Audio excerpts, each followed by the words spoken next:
Due to the quick spreading of COVID-19 pandemic worldwide, the world is currently in great need of vaccines to keep people safe.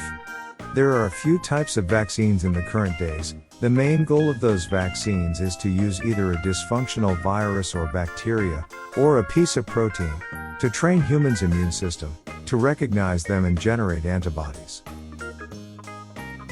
Based on the raw material used to create the protein, there are three main categories of vaccines in current days, namely, the weakened or killed virus category, the part of the virus category which is able to trigger the immune system, and the genetic material category which can help the human cell to produce the specific protein.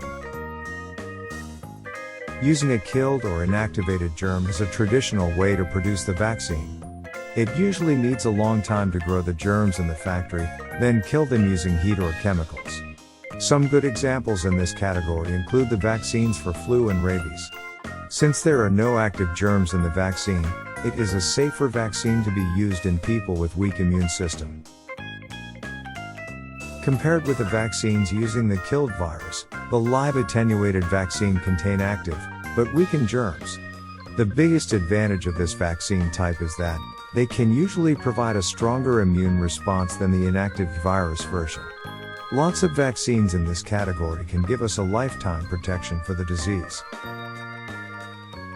However, although the virus is weakened, they are still active. As a result, people using this type of vaccine still has a low risk to get infected.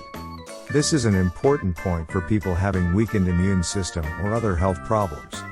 Some good examples from this category include measles, mumps, rubella, smallpox, and chickenpox.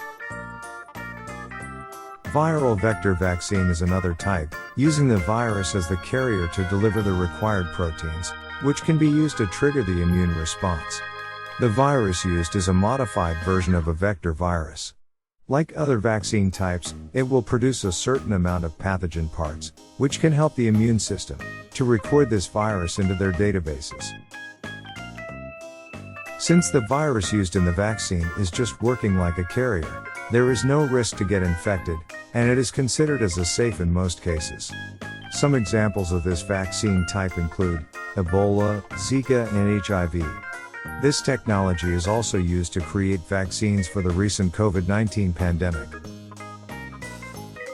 Unlike the traditional way, to use the whole germ as the body of the vaccine, another group of vaccines is designed to produce only the specific piece of proteins of the virus. The subunit type is a one type in this group. The generated proteins, called subunit, can be used for the immune system to recognize it in the future. The subunit vaccine is a very safe type, and it can be used in nearly all groups of people, including children and people having weakened immune systems. One limitation of this vaccine type is that the protection cannot last for a long time, so the second or more shots are required to get a better protection. Some examples of this vaccine type include hepatitis B, HPV and HIV. The toxoid vaccines is a special vaccine type.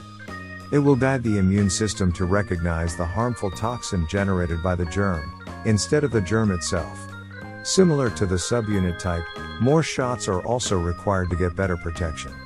Toxoid vaccines can protect us from some diseases like diphtheria and tetanus. Using the genetic method is a new technology in vaccine production in recent years. The latest COVID-19 vaccines from Pfizer BioNTech and Moderna are using this technology for the pandemic. Messenger RNA, also called mRNA, is a single strand of genetic material, which can be injected to the human body, to guide the cell to generate the spike-like proteins like the COVID-19 virus. Depending on the requirement, both DNA and RNA can be used in vaccine, to produce a certain piece of protein. The pro of this vaccine type is that they can be quickly designed and modified for massive production. It is a good approach to deal with diseases having lots of variations. However, since it is a new technology, further research about its safety is still needed. Thanks for watching. If you liked the video, please hit the like button or subscribe button for more interesting topics.